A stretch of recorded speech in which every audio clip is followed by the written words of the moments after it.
Bom dia, aqui Ana Cosméticos, do canal Ana Lúcia. Vim gravar minha caixa da Avon que chegou, já atrasada. Eu deixei aberta. Aqui é o folhetinho com a nota fiscal. Gente, eu fiz pouca coisa, nem ia fazer pedido, mas a menina ligou.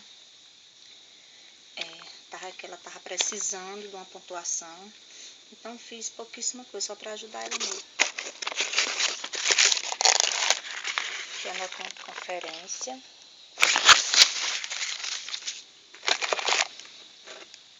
A revista Moda e Casa, da campanha 4. A revista de cosméticos. Folhetim de promoções. E a revista da revendedora. Campanha 4, 2016. Vamos lá. Veio 2 desodorantes. Sem perfume, 55 gramas.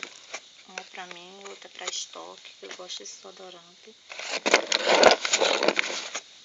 2 brilho extremo, reparador de pontas. 30 ml.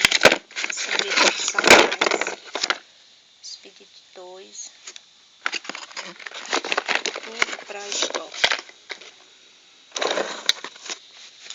Fiz 2 bases médias.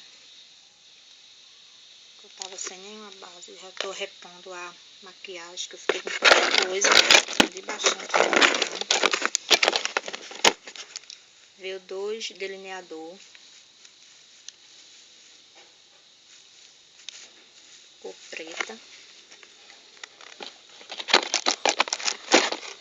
Veio um lápis deste, que eu já tinha aberto para olhar. 2 em 1.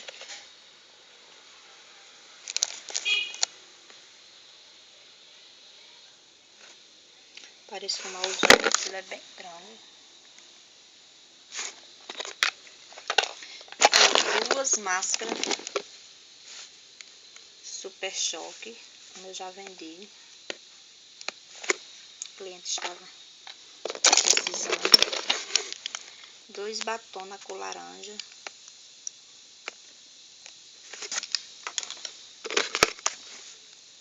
Um vermelho.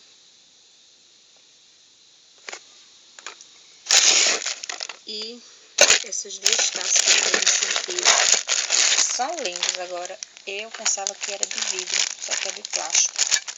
Mas tá bom, é brinde. Tem que agradecer. Bem, gente, meu pedido foi só esse. Espero que vocês tenham gostado. Se gostou, deixe lá um joinha que gostou. Inscreva-se no meu canal. E beijos.